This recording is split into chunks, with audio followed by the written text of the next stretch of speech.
ప్రేక్షక దేవుళ్ళందరికీ నమస్కారం. అయితే ఈరోజు నేను మీతో ఒక విషయాన్ని పంచుకోవాలనుకుంటున్నా. ఏం లేదండి, ఈరోజు మా డ్యాడీ బర్త్‌డే అనమాట. పుట్టినరోజు. కానీ ఎంత వెతికినా, ఇల్లంతా వెతికినా, ఎక్కడ వెతికినా, ఎన్ని చోట్ల వెతికినా మా డ్యాడీ నవ్వు మాత్రం కనిపించట్లేదు. అది ఎక్కడో తప్పిపోయింది.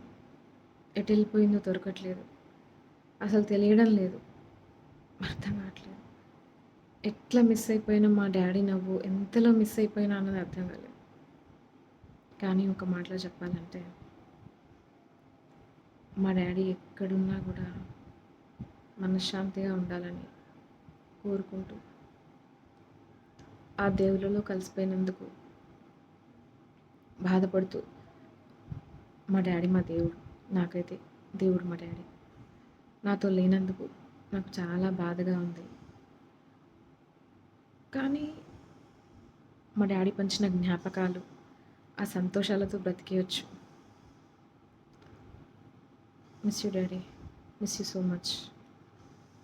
నువ్వు ఉండి ఉంటే ఈరోజు ఎంత బాగా మనం సెలబ్రేట్ చేసుకునే వాళ్ళము. అసలు మా డాడీ ఎవ్రీ టైం మేము కేక్ కటింగ్ అని ప్రోగ్రామ్ పెడతాం. మా డాడీ ఏమో కేక్ ఎందుకు కట్ చేయాలిరా, నాకెందుకు రా ఈ బర్త్డేలు అని. మా తమ్ముళ్ళు, నేను, మేమందరం ఎగబడి డాడీతో కేక్ కట్ చేయించాలని పోటీ పడి మరి డాడీ నువ్వు కట్ చేయాలి అని.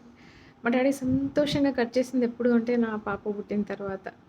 నా పాప పుట్టిన అప్పుడు బర్త్డే అప్పుడు తనతో తన్నెత్తుకొని సంతోషంగా ఆడుకుంటూ పాడుకుంటూ డ్యాన్స్ వేస్తూ తనతో కేక్ కట్ చేపించి హ్యాపీగా ఉన్న బర్త్డే అది.